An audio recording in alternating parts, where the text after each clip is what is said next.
monde, je suis Mathieu de Rester Connecté, bienvenue dans cette nouvelle vidéo où c'est un concept que je suis ravi de pouvoir mettre en pratique après l'avoir pensé pendant très longtemps. C'est le fait de pouvoir accueillir les marques dans mon espace de création et de pouvoir me poser avec eux pour une interview. Et la première marque et personne à venir inaugurer, on va dire, ce concept, c'est Ania de ProTube. Salut Ania. Salut, ça va? Ça va et toi? Ouais. Bon bah écoute, on dira pas combien de fois on a refait cette prise.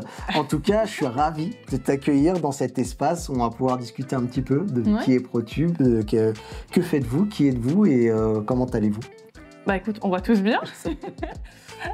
Donc ProTuber, c'est une marque qui a été créée en 2017. On est basé à Marseille et on est spécialisé dans les accessoires de réalité virtuelle. Ouais, vous êtes combien? On est à peu près une quinzaine. Quinzaine, d'accord, ok. Eh ben écoute, ravi. Je sais que tu prends d'ailleurs sur ton temps, merci, parce que vous êtes actuellement à la Japan Expo. Tout à fait. Je pense qu'au moment où on sortira cette vidéo, il n'y aura plus de Japan Expo, mais vous le savez, ils viennent aussi faire de l'animation autour des salons. Qu'est-ce que vous venez animer? Alors cette année à la Japan Expo, on vient faire une animation donc, pour faire découvrir la réalité virtuelle et notamment nos produits à retour haptique. Donc retour haptique, c'est un système qui va venir reproduire les retours de force d'armes à feu à chaque fois que vous allez tirer en fait dans on peut montrer, quoi que ce soit. On commence à montrer un peu les produits. Voici un des types de produits que vous avez. C'est né un peu comment tout ça? Alors c'est né d'un passionné, donc le fondateur de l'entreprise n'a pas commencé d'abord avec ce produit d'ailleurs, il a commencé avec un produit qui s'appelle le MacTube, qui est une armature de fusil. Ok, c'est celle qui est là, hein, c'est ça? Alors ici on a le ForceTube qui est la version haptique. Donc, où là, on a un module à retour de force. Donc, comme je l'ai expliqué tout à l'heure, à chaque fois qu'on va venir tirer dans le jeu, on va avoir un impact à ce niveau-là au niveau de l'épaule. La crosse, et en fait, le début de ProTube a commencé en fait avec la version inerte de ce produit. D'accord. Où il y a une crosse ici en impression 3D. Bouge pas, je vais la chercher. Ah, il est là. Wow, c'est fantastique. Donc voilà, le MacTube, c'est celui-ci en fait. Tout à fait. Qui est un peu la même chose hein, quelque part, mais du coup sans la partie retour de force. Et en fait, du coup c'est un joueur d'FPS, j'imagine, hein, le fondateur. N'hésite pas, comment il s'appelle? Romain. Et ben voilà, Romain. Pour ceux qui ne connaissent pas Romain, nous on le connaît bien, on le connaît plutôt sous le pseudo de Bourrin. Tout à fait. Voilà. Et ben écoute, parfait. Et du coup, vous avez développé toute une gamme hein, d'accessoires aujourd'hui. Donc il y a le MacTube qui est là. Je vais montrer. On a le ForceTube qui est là. Et lui, c'est le dernier un peu en date. C'est le ProVolver. C'est le ProVolver. Ok. Bah écoute, est-ce que tu peux nous en dire un peu plus? L'idée, c'est quoi exactement? Donc, comme tu le disais, hein, c'est le retour haptique quand on est en jeu, de pouvoir aller plugger des contrôleurs. Hop, un contrôleur qui apparaît, c'est magique. Et du coup, alors est-ce que j'ai pris le bon parce qu'il faut bien regarder la droite et la gauche. Donc j'ai ici celle de la droite. On vient, après on fera une vidéo un peu plus détaillée sur les produits parce que j'ai la chance de pouvoir les tester. Merci.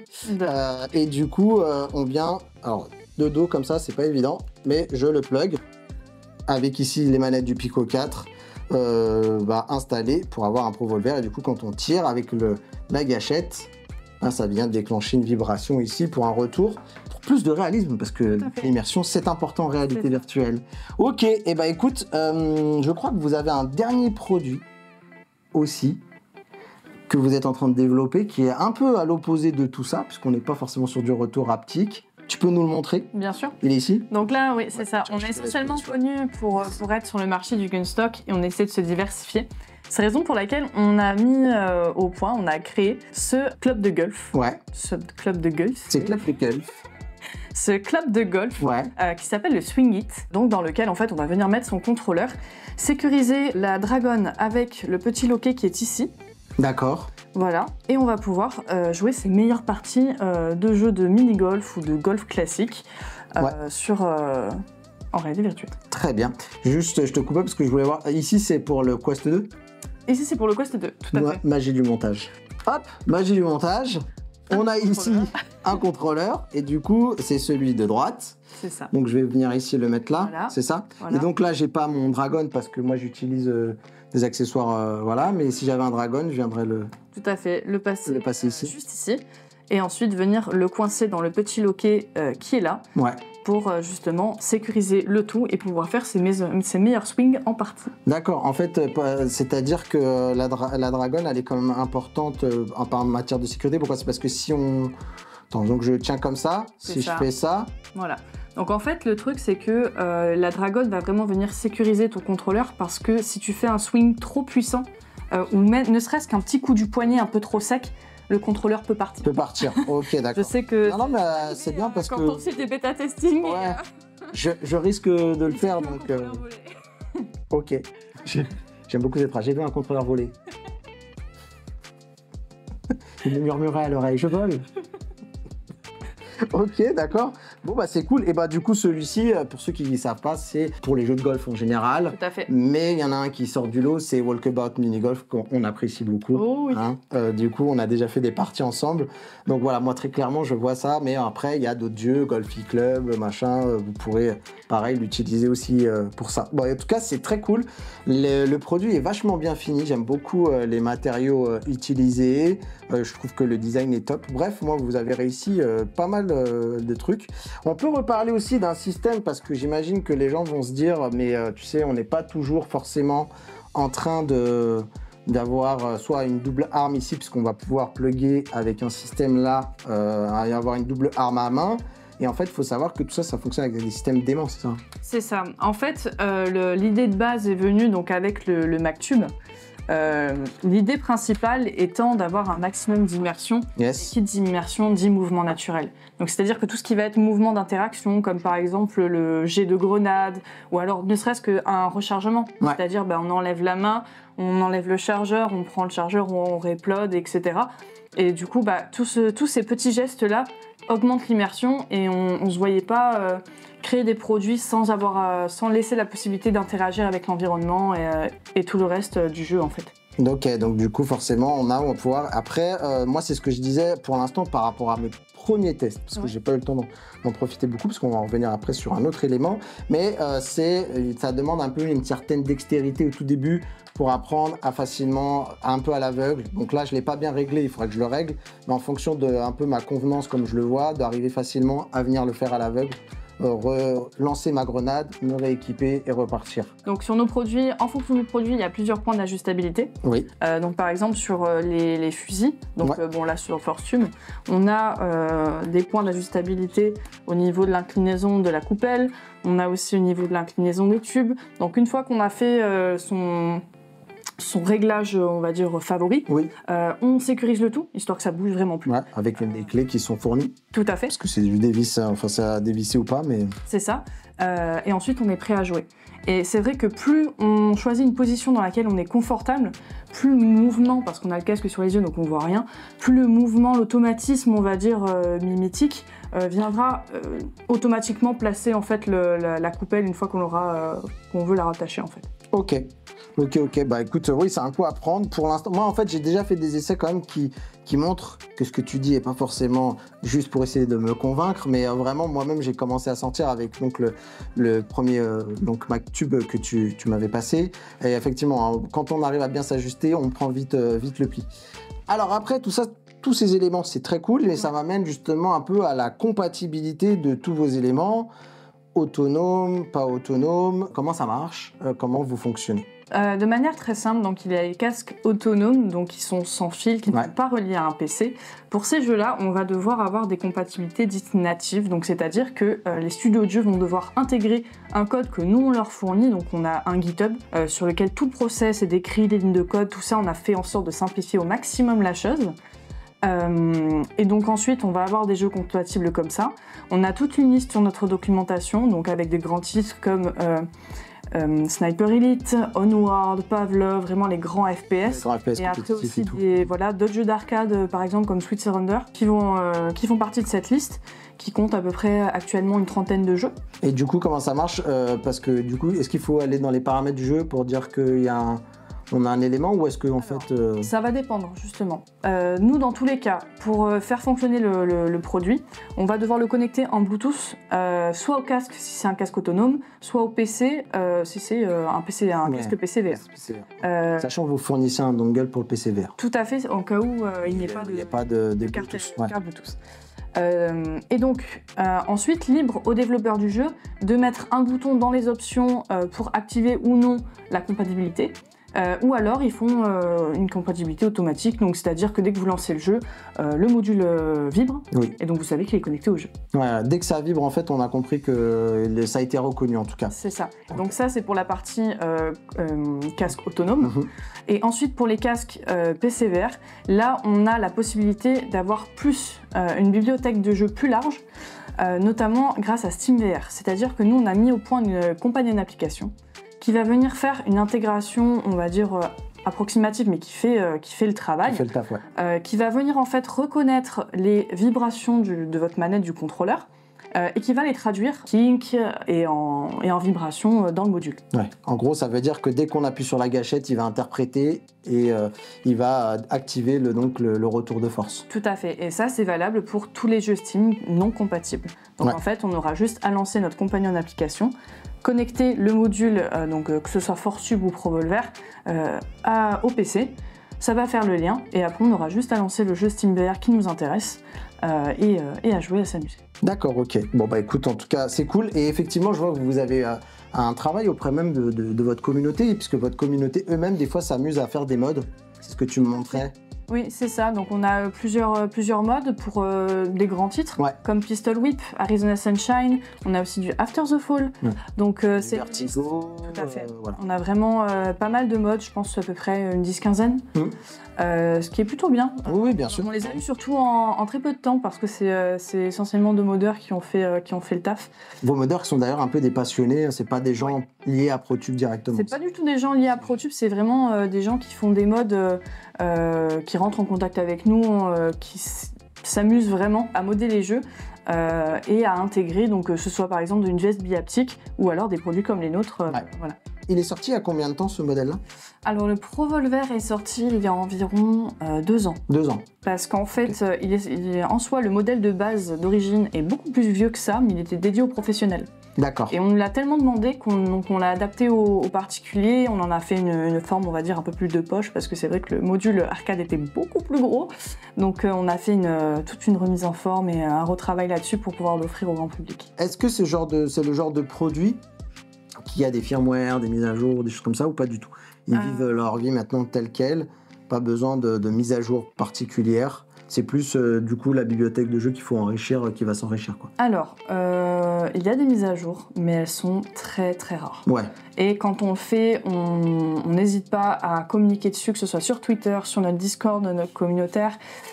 Tout ça pour justement transmettre l'information, on le met dans notre newsletter aussi. Donc dans des mises à jour de firmware, c'est quoi ? Vous apportez quoi ? Genre des améliorations ? C'est ça. Des corrections ? Il y a des bugs, des corrections de bugs, des choses comme ça, pas forcément. Alors ça arrive. Ouais. Notamment, okay. En fait, ça arrive des fois que certaines mises à jour de jeux avec lesquels on est natif font ressortir peut-être une faille qu'il y avait et donc on la corrige et on met au point une mise à jour. Ok. Bon bah écoute, très cool. Et comment ça se passe vos échanges avec les studios et tout ça pour l'instant ? Enfin, vous avez des studios avec lesquels vous partagez, ils sont enjoués par le fait d'avoir ces produits-là à intégrer ou pour l'instant c'est encore un truc sur lequel vous travaillez ? Alors, en tout cas, de tous les studios avec lesquels on a travaillé, ils en étaient très contents. Ouais. Et c'est vrai que, par exemple, quand le Pico 4 est arrivé sur le marché, donc on n'avait pas de compatibilité, voilà. Et quand les jeux sont sortis sur ces casques-là, ils n'ont pas hésité à nous mettre la compatibilité avec. Ok. Donc c'est qu'ils en sont contents. Et on est très contents qu'ils soient bien sûr. Oui, bien sûr.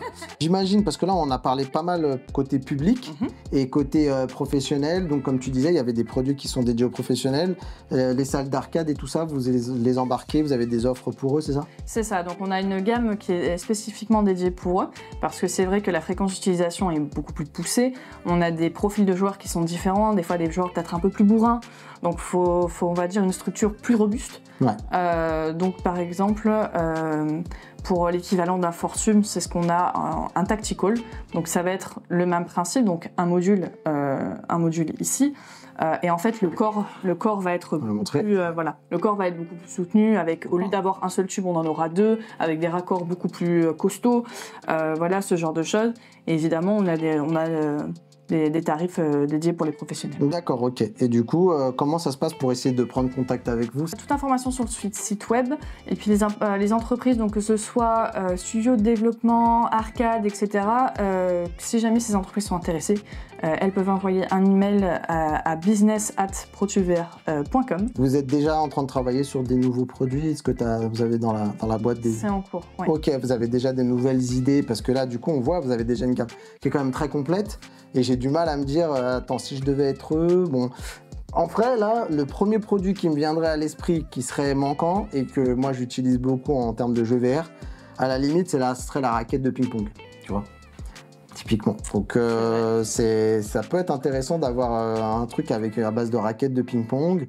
Et j'aurais même vu un peu plus loin, parce qu'on a, tu vois, on a passé un peu une après-midi à travailler un peu sur les produits pour que tu me présentes les choses et que justement aussi tu m'expliques un peu comment ça fonctionne par rapport à la companion app et tout ça, notamment pour si des jeux sont pas compatibles, pouvoir les rendre fonctionnels avec les offres, avec les produits, pardon. J'aurais bien vu quand même, tu vois, avec la raquette, encore un accompagnement au niveau haptique, pour qu'on ait vraiment la sensation que, bon, alors on sait quand on tape avec une raquette de ping-pong, la balle elle pèse pas non plus, mais un petit surplus ça peut être cool, parce qu'on a remarqué que des fois dans certains jeux la vibration elle est très légère, donc ça aurait été pas mal. Bon après voilà, c'est une idée ou je sais pas. En tout cas c'est très très cool. Qu'est-ce qu'on peut vous souhaiter? C'est quoi les objectifs, tu vois là, les bullet points que vous êtes en train d'essayer de se dire bah là ça serait bien qu'on se fixe tel objectif? Idéalement, nous on aimerait élargir notre gamme de produits, c'est-à-dire sortir du côté un peu gunstock, fusil, FPS, pour pouvoir, on va dire, élargir notre offre et toucher les personnes qui ont besoin d'immersion dans d'autres jeux. Donc par exemple, là tu vois, on a sorti de quoi faire du golf et pouvoir voilà, s'étendre à d'autres jeux autres que les FPS en fait. Ok. Alors tu vois, en t'écoutant parler, j'étais en train juste de penser à un truc par rapport à la partie gun. Il y aura peut-être un truc à faire parce qu'on le sait, je crois que l'un des armes les plus compliquées dans les jeux vidéo, c'est le fusil à pompe.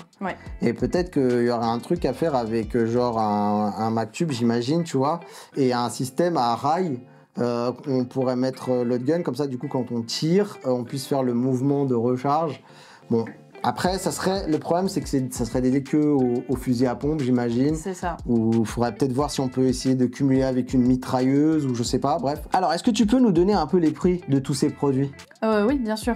Donc, au niveau du MacTube, vous allez être aux alentours de 166 €. Ok. À peu près. À peu près, ok. Voilà. En prix TTC. Prix TTC, tout à fait. Voilà. Ensuite, on a le Force Tube. Voilà, qui est aux alentours de 442 € TTC. Ok, super. Le Provolver, qui est mon préféré. Voilà. À savoir que le Provolver, l'extension est en optionnel. D'accord, ok. Donc c'est vraiment le module seul avec la coupelle avant. Ok, d'accord. Ça, c'est le module optionnel en plus, voilà, c'est ça? C'est ça, tout à fait. Donc pour le module de base, le produit de base, on est sur 382 € environ. Ok. Et du coup, le dernier né qui vient d'arriver aussi, qui me plaît beaucoup, de golf. Tout à fait. Qui coûte aux alentours de 46 €. Merci de m'avoir donné ton temps et d'avoir pris le temps de me présenter, de me partager tous ces produits-là. Merci beaucoup, Ania. Merci à toi de m'avoir invité. Écoute, c'est avec plaisir, tu vois. Ici, c'est plutôt sympa. Tout à fait. Il fait chaud. Là, je commence.